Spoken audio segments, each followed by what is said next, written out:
El siguiente programa es apto para toda la familia. No contiene escenas de sexo ni violencia.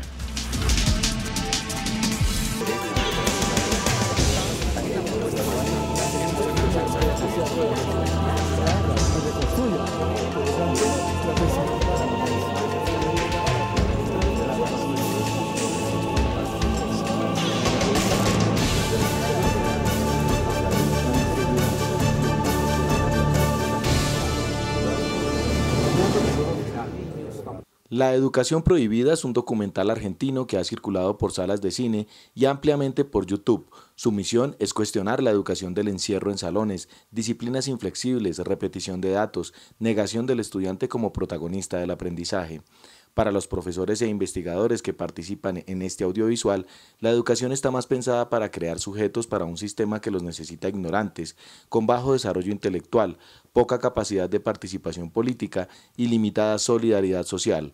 Por ello, plantean un modelo donde el estudiante tenga libertades, disfrute del acceso al conocimiento, desarrolle sus potencialidades al máximo y al final hable varios idiomas, exprese artísticamente, socialice, cree y maneje conocimientos científicos que le permitan repensar el mundo.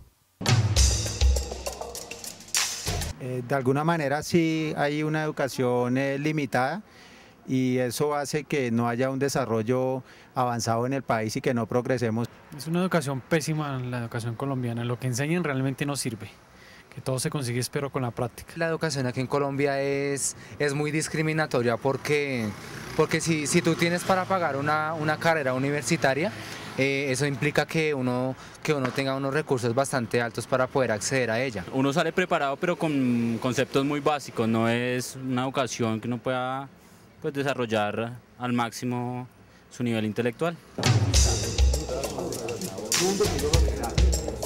Muy buenas tardes, bienvenidos a Contrastes, porque la realidad tiene diferentes miradas. Este es un espacio creado por la Federación Colombiana de Educadores para que usted en la tranquilidad de su hogar construya opinión.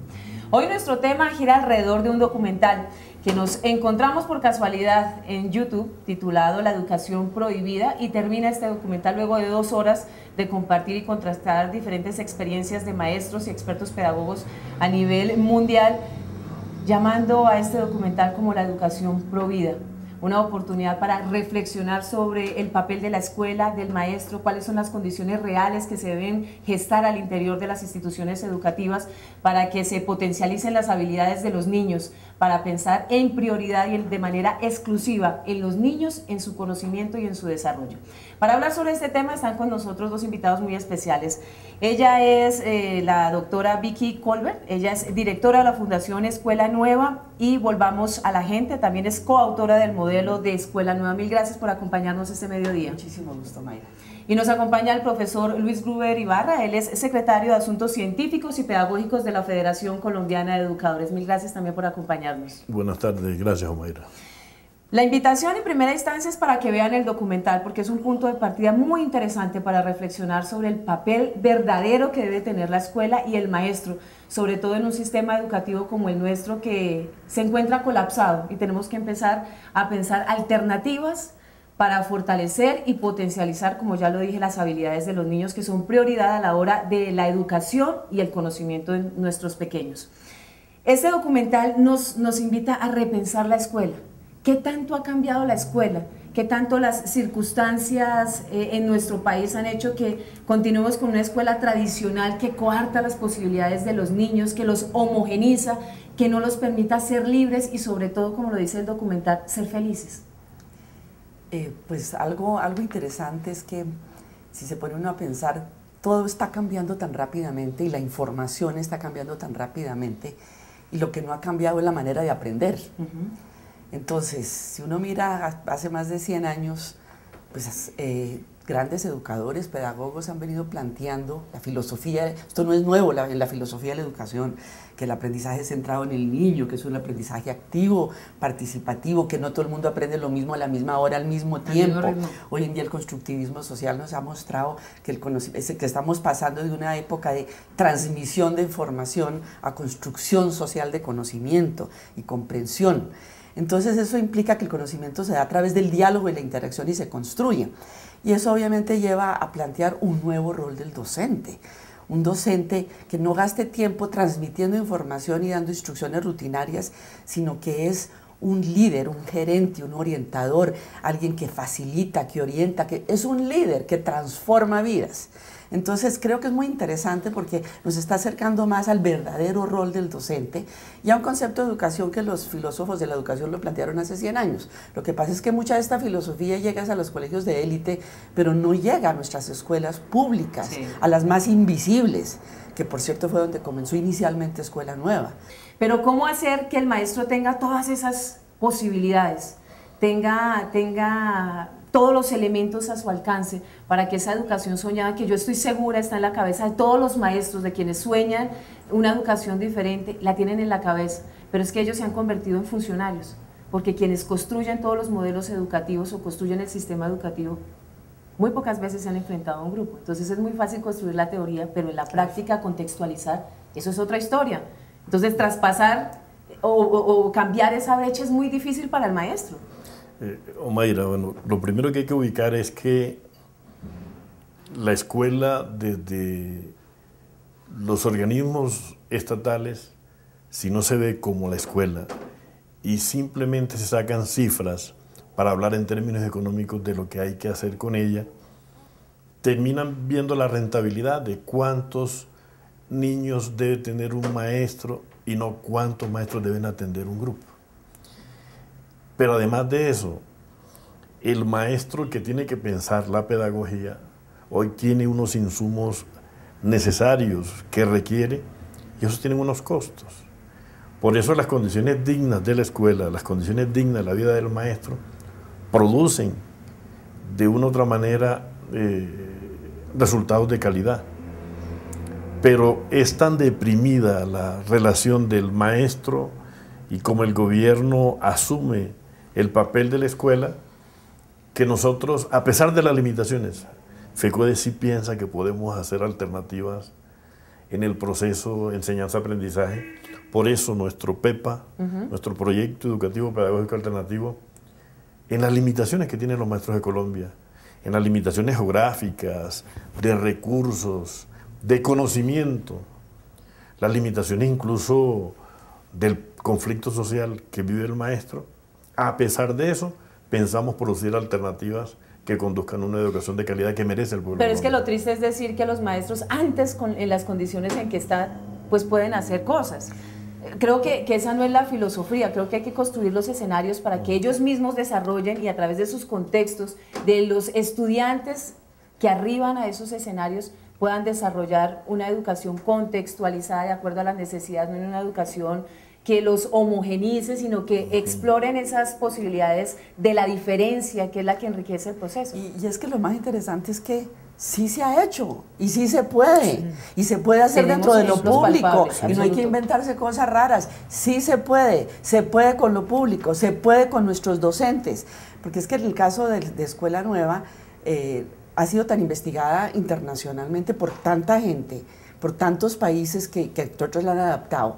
El gobierno vietnamita ahorita acaba de tomar la decisión de llevar Escuela Nueva a todas las escuelas rurales y urbanas, no como multigrado, ¿no es cierto? No en ese concepto.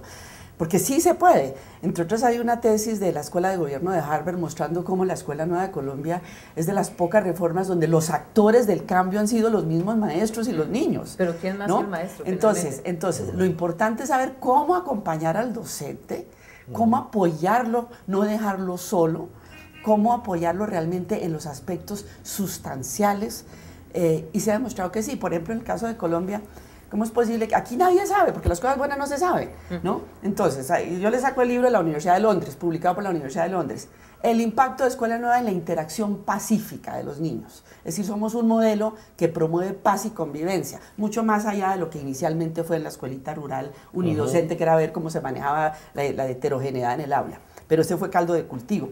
Bueno, y nadie sabe que hace 11 años el primer estudio latinoamericano de la UNESCO, donde compararon 11 países, cuando Escuela Nueva se hizo bien hecho y se implementó bien, porque esa es la otra cosa, las innovaciones no se sostienen en las burocracias y se van debilitando, son vulnerables a los cambios políticos y administrativos.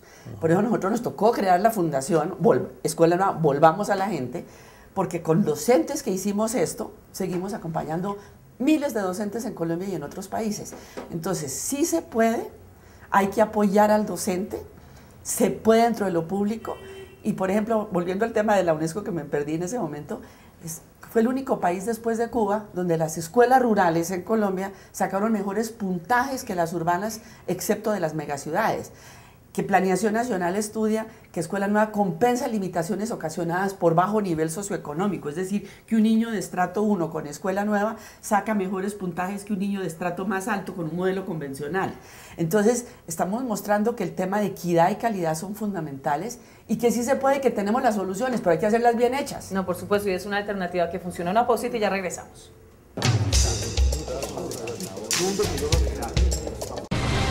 La magia de la radio por internet conecta al magisterio colombiano. Escucha nuestro programa Encuentro a través de la página www.fecode.edu.co. Voces de actualidad, temas de interés, opiniones y música. Haz clic sobre el icono Radio Fecode y accede al sonido de la educación colombiana.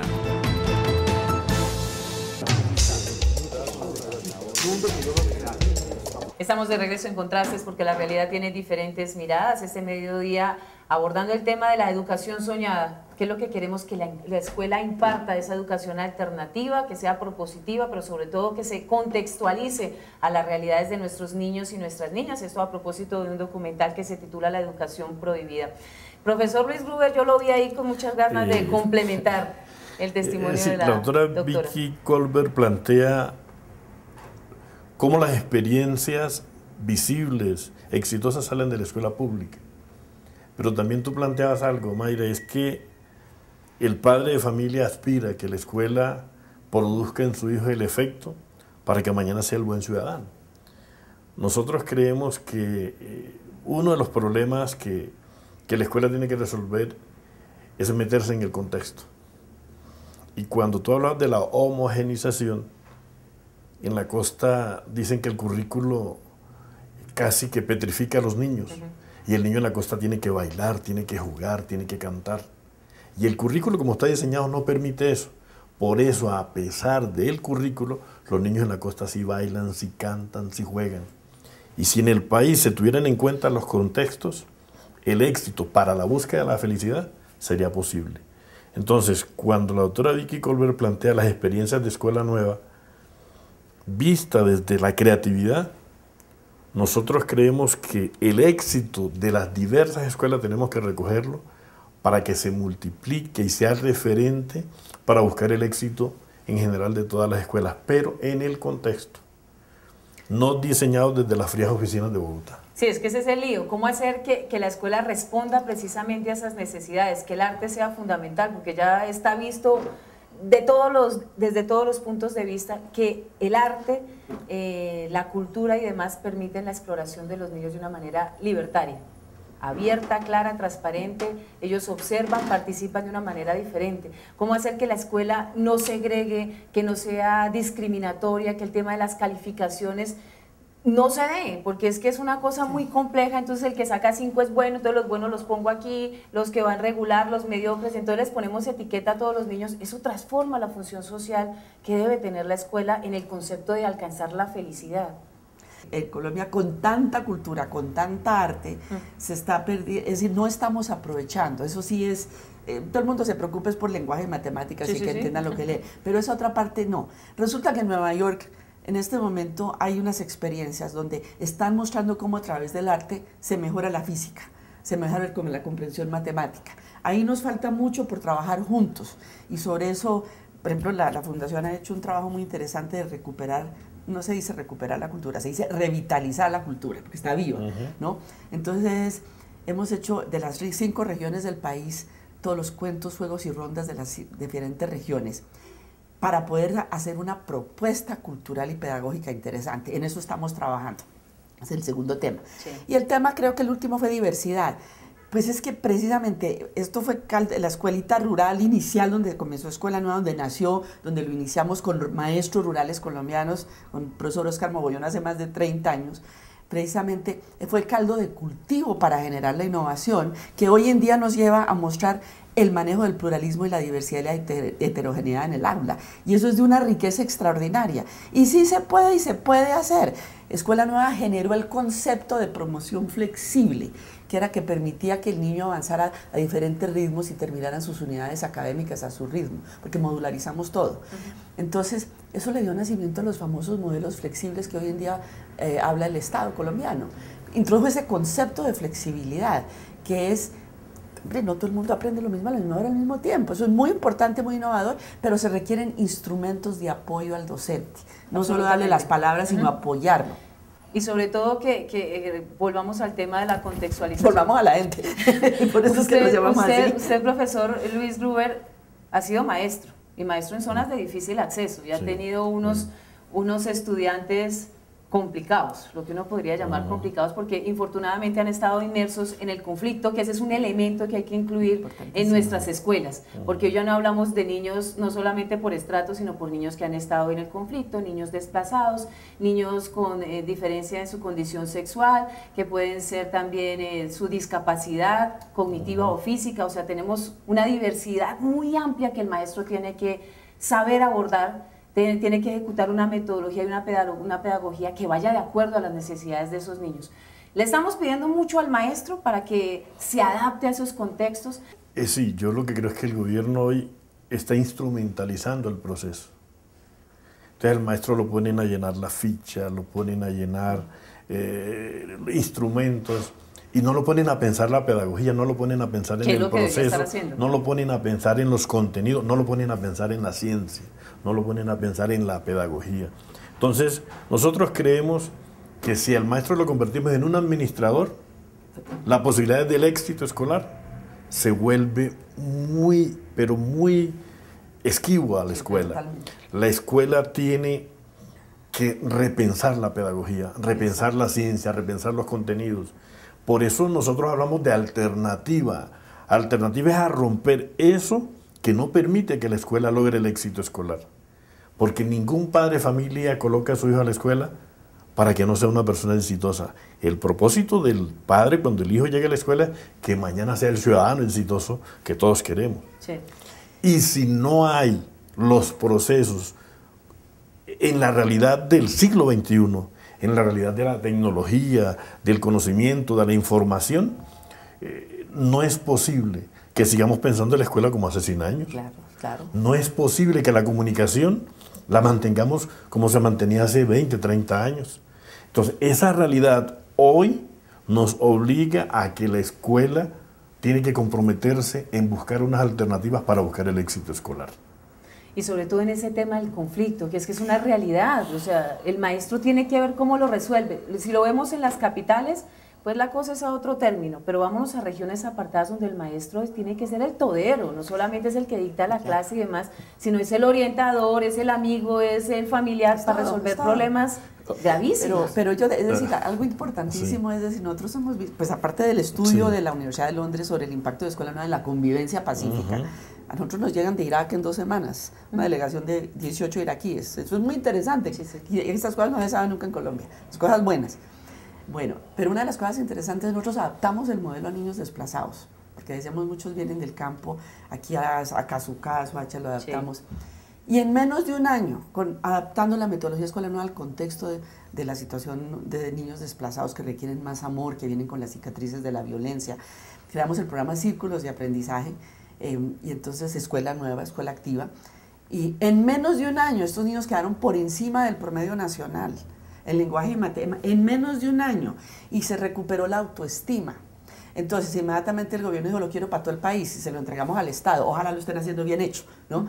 Por eso existimos nosotros como sociedad civil, porque el rol nuestro es tratar de que las cosas se hagan con calidad, ¿no? No simplemente, como dices tú, se instrumentalicen y se repliquen a gran escala, perdiendo calidad. Entonces, ahí tuvimos un ejemplo maravilloso, que mucha gente está visitando y mirando. Eso se me hace muy importante porque sí se ha podido hacer en impacto, en convivencia, con niños de desplazamiento.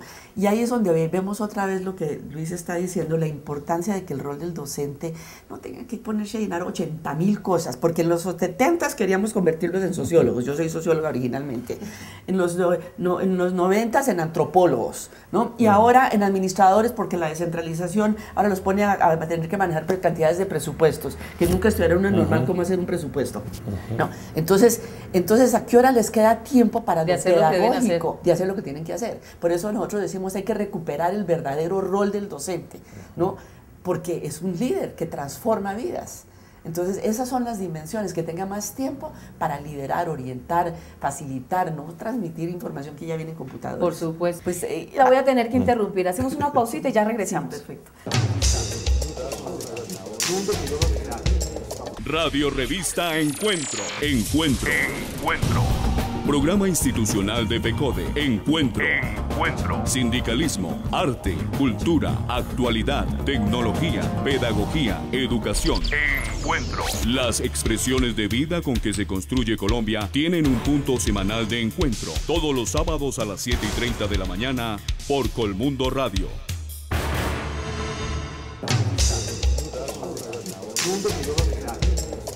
Doctora Colbert, queda un tema en la intervención pasada, y es que la diversidad no es un problema, es una oportunidad. Es una oportunidad maravillosa, precisamente para replantear el modelo convencional. Sí. Entonces, tenemos un potencial de oportunidades maravillosas, y eso es lo que hemos encontrado.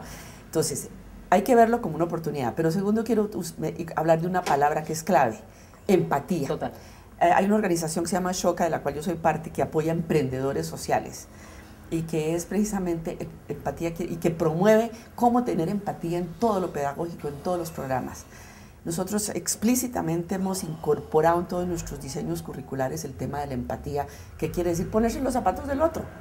Que el docente tenga tiempo de volver a ser el ser afectuoso. El nuevo rol del docente es el líder que transforma a un ser humano, no que tiene que responder a 80.000 cosas y decretos y resoluciones y no sé qué. Alguien me decía el otro día que vino aquí que era rarísimo que el sistema educativo todo el mundo hablaba de decretos y de resoluciones, ¿no? Entonces yo quiero hablar del tema derechos de niños y la palabra empatía, porque si liberamos al docente de una cantidad de cosas, el docente puede dedicarse a ser el líder que transforma afectivamente a la parte pedagógica, ¿no? Entonces es fundamental, y quiero resaltar esa palabra de empatía, que entre otras es la base de lo que significa la convivencia.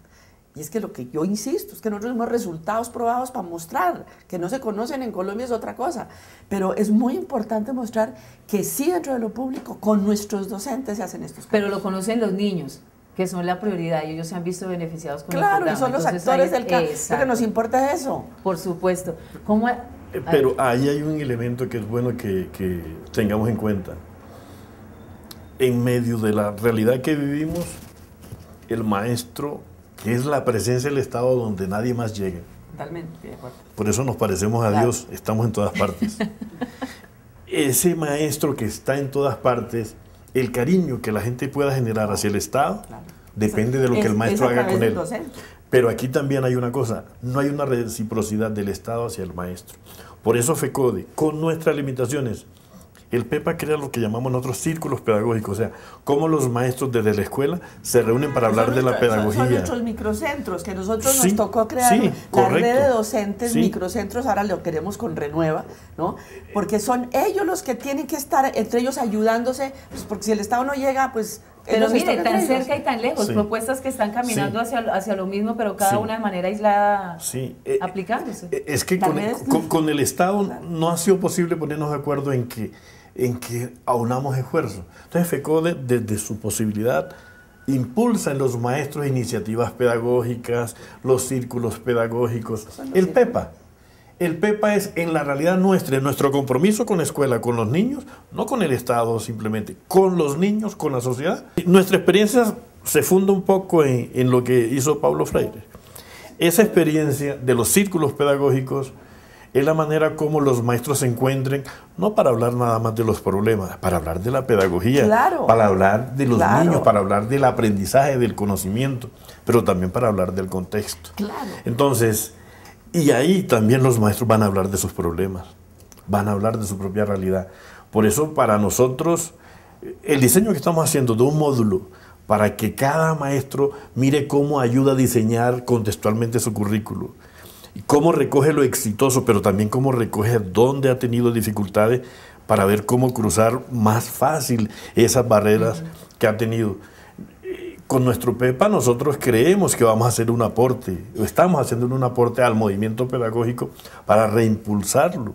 En sus tiempos, cuando usted estuvo en el ministerio, se trabajó conjuntamente en el plan decenal desde el movimiento pedagógico. Claro. Y en la medida en que el gobierno entiende que el movimiento pedagógico, desde la escuela, desde el maestro, permitirá que la escuela sea el lugar de éxito que la sociedad necesita, ojalá podamos ponernos de acuerdo, o sea, que se reconozca al maestro, que el maestro no tenga que estar rebuscándose en otras cosas distintas, estar pensando en la escuela y la pedagogía. Claro, eso es lo que ayudaría no solo a dignificar al maestro, a dignificar la escuela. Totalmente.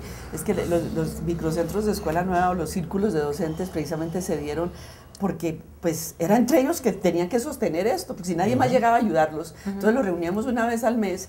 Y entonces comenzó eso a ser una red riquísima que ahora la estamos apoyando con plataforma Renueva. Y yo me acuerdo mucho, volviendo a ese tiempo, de la palabra movimiento. Nosotros tenemos un movimiento pedagógico. Escuela Nueva es un movimiento pedagógico, y ahora dicho por Harvard, ¿no? Que es de las pocas reformas donde los actores del cambio son los docentes y los niños.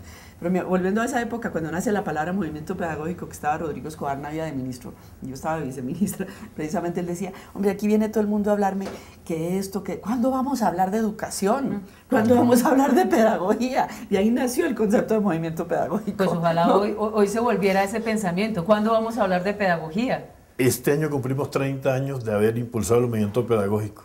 FECODE en diciembre va a hacer un evento conmemorativo de los 30 años. Estamos de mellizos, ahí la vamos. Entonces, esos 30 años es recoger esas buenas cosas que hemos hecho en materia de pedagogía, en materia de diseñar políticas educativas alternas. Nosotros creemos que el esfuerzo que tenemos que hacer para que Colombia le dé el sitial que merece la escuela, para que el Estado reconozca la escuela, para que los maestros nos hagamos reconocer, en última no es un problema del reconocimiento social porque el otro lo diga, no, porque la escuela se lo gane, porque la sociedad reconozca a la escuela, el lugar, el espacio que le va a ayudar a forjar los ciudadanos que este siglo XXI necesita. Y un último tema que a mí me pareció muy interesante de este documental, y es el papel de la comunidad educativa vista a través de los ojos de los padres de familia. Claro. Que ellos no entiendan que la escuela y el maestro tienen que hacer lo que ellos no hacen en su casa, sino es un trabajo en equipo, que van a apostarle a mejorar las condiciones de sus hijos, a hacerlos felices, pero en equipo, no que la escuela lo resuelva ya como puede y a convertirse en una guardería que infortunadamente en muchos escenarios se ha convertido, sino que la escuela tiene una función específica y los padres de familia otra. A nosotros nos tocó buscar la manera, porque pues, el aprendizaje para que sea relevante tiene que adaptarse al contexto de la familia y de la comunidad.